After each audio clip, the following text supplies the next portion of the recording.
this month, we're going to be talking about cultivating your mind.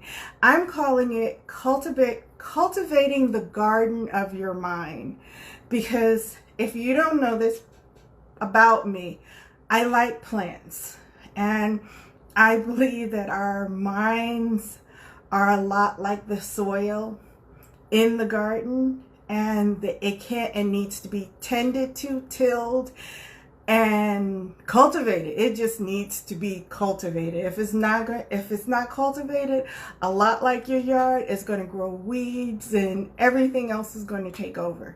So this month we're going to talk about cultivating our mind.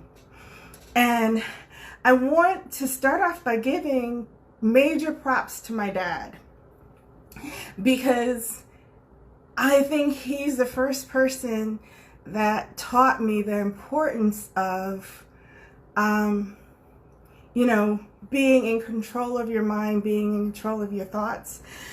So I pulled out, this is the card from his passing. He lived to be 95, and he was pretty much active up until the last 6 months of his life. And on the back of the card, what I had printed was all the philosophies that he lived by, and he so willingly shared with anyone that wanted to listen. So I know that that's where my interest in, or where my first education, I think that should be what I should call it, my first education towards being in control of your mind and being in control of what you think. That's where it originated from, was my dad. So I'm going to read you a couple of his thoughts. Okay. First, his biggest thing that he would say to you: no one can make you happy. You must make yourself happy. People could add to your happiness, but they can't make you happy. That was the thought that he lived by. And the other thing that he lived by was believe. And he would simply describe that anything he set his mind to, he believed that he could achieve it. Like, he has set his mind to live to be 100. He lived to be 95, but they say you aim for the stars. If you don't make it, at least you'll land in the trees. So he came really, really close to making that goal. And when people ask him, like, how could you believe that? He said, the Bible says believe. Okay. And then his other philosophy that I know really, really well, he said, don't worry. The only thing worry does is make the doctors rich. That was his other philosophy. And then the other thing is, just find something in life to make you happy. You have to find something in life to make you happy. Then the other one is, this is a West Indian phrase: let your good be better and let your better be best. And then the thing that he said to me that I kind of repeat in my head anytime I was going through hard times or things weren't going my way, he said, Christ never had it easy. What makes you think you're special? And then this last one is not someone that I remember him saying, but at least 4 of my cousins said this, quoted this to me as what he would tell them. He said, you can fall down. If you fall down, it's a shame. But if you don't get back up, it's a disgrace. So he was my first influence on just being able to understand what it takes to be in control of your mind. So I give major props to my dad for getting me started on that path. This week, we're going to talk about how to get rid of the pests. Now, how to get rid of the pests, and we will be clearing the ants. And ants stand for your automatic negative thoughts. And this wasn't my original topic for this week. Actually, this week we were going to clear the weeds, but I was watching Dr. Daniel Ammons on PBS over the weekend, and he used this phrase, getting rid of the ants. And I was like, oh, wow, this goes so well with this whole gardening of the mind theme that I wanted to go with this month. So I did a deeper dive and did some research on his whole ant philosophy. So I'm going to share his ant philosophy with you, as well as I'm going to share some other techniques that I have used myself over the years to help rein in my ants, my automatic negative thoughts, how I have taken control of a lot of the ant infestations that pop up in life. So first of all, let's start off by why it's important to be in control of your thoughts. Because it's important to be in control of your thoughts, because your thoughts control your feelings. Your feelings control the chemical balance in your body, your hormones, and that controls your health. So all these things are really interconnected. So you start off with a bad thought that leads you to bad feelings, and bad feelings lead your body to produce all of these bad hormone and chemicals. You know, you feel it. You get the butterflies in your stomach. You get upset. You can't eat. You can't sleep because your thoughts are running rapid and they're affecting your body. And then over time, that all affects your health. So it's very important to get a handle on your thoughts. Now, I am really a nerd, so all this stuff really interests me a lot. So I'm trying to break down the best techniques and the best information I've gathered over the years and share. So one of the first things that Dr. Amen says about your thoughts, he says your thoughts are liars. Your thoughts lie. I will soften that a little bit. I think your thoughts, I think your thoughts are very good at fabricating information.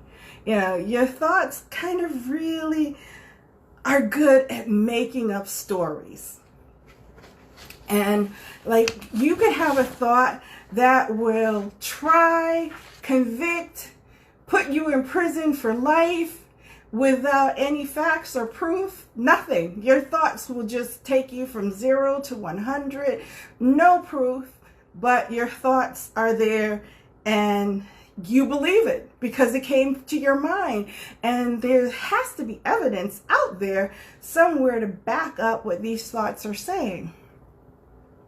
So I'm going to give you three stories from my life that kind of that are examples of what this might look like. I'm going to share with you one story from my 20s, how I dealt with a situation, and another story from my 40s that was almost a similar situation and how I dealt with it too. So back in, I guess it was like 1991, and I was working for Macy's Product Development, and in one day, they laid off like 800 people in headquarters, and they were going around to do everyone's desk.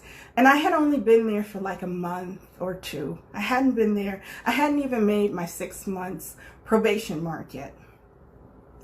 And they were going around giving people pink slips. You know, they would come, somebody from HR would come to your desk and tell you have to come upstairs. So I decided that if I wasn't at my desk, they couldn't find me, so they couldn't give me a pink slip. Don't ask me. That was the logic I had back then, and I literally stayed away from my desk. One of my ex-bosses worked on a different floor, and I went and I worked in his section for most of the day. And then when I finally did go back to my desk around maybe 3 o'clock in the afternoon, I found out my director had been looking for me.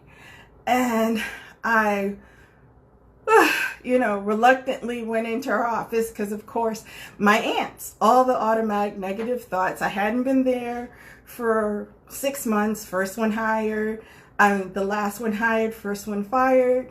I had all these things. I had probably did something wrong and they were going to let me go. I just knew I was on the chopping block. Little did I know they have been looking for me because one of the people that they let go, they wanted me to take over her position. And actually, they had been training me for that position for a couple of months, but I didn't realize it. So my director actually thought I had quit or I had left or something. They had fired me by accident. So she was freaking out because she thought that I was gone and I was hiding. So that was how I handled it back in 1991. Fast forward, I think it was actually like 2010. I had just started working for a new company. Again, I hadn't been there for my whole 6 months. I was, still in I think it was a 3-month probation period there, but I hadn't even been there for the 3 months probation period. And I get a call on the weekend. And, the aunts automatically, boom, boom, boom. What happened? What did you do? Why are they calling you? Blah, blah. 100 reasons why I should not pick up that phone, And I, calmed myself, took a couple of deep breaths, and I said, you don't know what's going on now on the other end of that phone. Let it happen the way it happened. So I picked up the phone. Lo and behold, it was my vice president, which I knew from the caller ID that it was going to be my vice president. But she was sharing with me that my director, either was my director or my director's child, had pneumonia, and she had been scheduled to go to Hong Kong on a business trip, and they needed to know if I was capable, or not I was capable, but if I was prepared, because they knew I traveled, but if made sure my passport was in order and everything, so I could actually substitute for her on this business trip. My aunts never said anything like that. That never even popped into my head that I was going to be a replacement on a business trip. So that's why I said your aunts can make up stories. They can convince you that things are going to go one way, and it's the furthest from the truth. There's no evidence to that, but that's what the thoughts in your mind start to tell you. Then my last story I'll share with you, it was something that was projected on me instead of something that I was projecting on someone else. This happened a few years back, and anyone that knows me, I'm generally upbeat and friendly. I have never had anyone tell me that I was rude or disrespectful to them before. And I happened to be in this church meeting, and there was an older woman, much older than me. She proceeded to tell me I rolled my eyes at her, I don't speak to her, and how rude I am and how disrespectful I am to her. I was flabbergasted because I had no grief or gripe or any kind of grievance with this person. But there was something about me or something about something that she perceived I did or thought I did that was, she felt that I had a grievance against her. And because she felt that I had a grievance against her, everything she thought that I was doing was projecting that grievance. And I had no idea what she was talking about. I was blank. So our thoughts can tell us things about other people that other people, the person themselves, are not thinking or feeling or don't have those thoughts that your thoughts have told you that they're having. Your thoughts will go in and read someone else's mind that is totally inaccurate. So it is very important to get those ants under control. What I would like for you to take away from our time together is I'd like to share with you one of the things that Dr. Amen says how to handle the ants.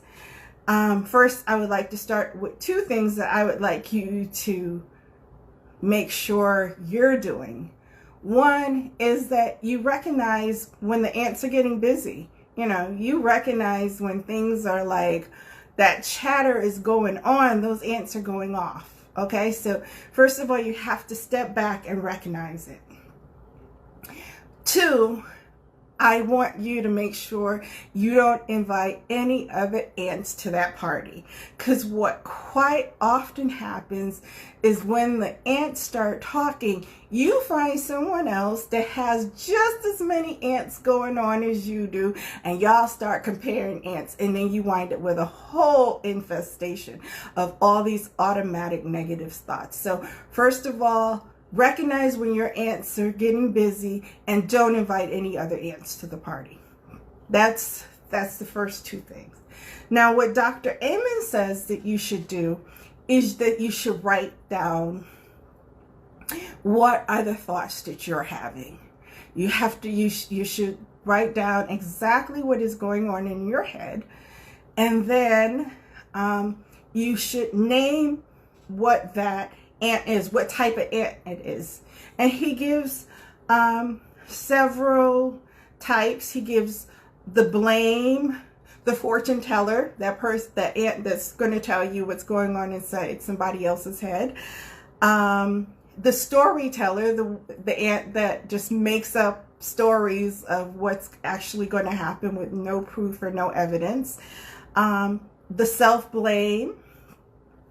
You name the ant whatever you want to name it. It's your ants, you name them. But you write them down, you name them, and once you start recognizing that will help you recognize what you are experiencing. So that's the first step in Dr. Amen's program for dealing with ants. I would also like to share with you a process that I've used for many years. I think I learned it from a book called The Untethered Soul. It took me like 2 years to read this book. But one of the biggest thing that I got from it was, if you're able to observe, and I guess it kind of goes hand in hand with what Dr. Amen is saying too, but in the Untethered Soul, it tells you to kind of observe your mind as like your soul has left your body and is observing what your human body is talking about. So if you were a parent watching your child have this conversation, you're watching yourself, your mind have this conversation. The first way to be aware of what your negative thoughts are is just to stop and not challenge them, not be having them bounce around in your head and argue with them. You're stepping back and you're like just kind of like, oh wow, why are they talking about that? Didn't they have that conversation? Well, this is how my conversations go. Just so I will, when I hear myself start getting on a loop, I will kind of disconnect from my thoughts, and I'm like, didn't I just have that conversation about 10 minutes ago with myself? Why are we still talking about this? We have no new information. So what is this chatter about?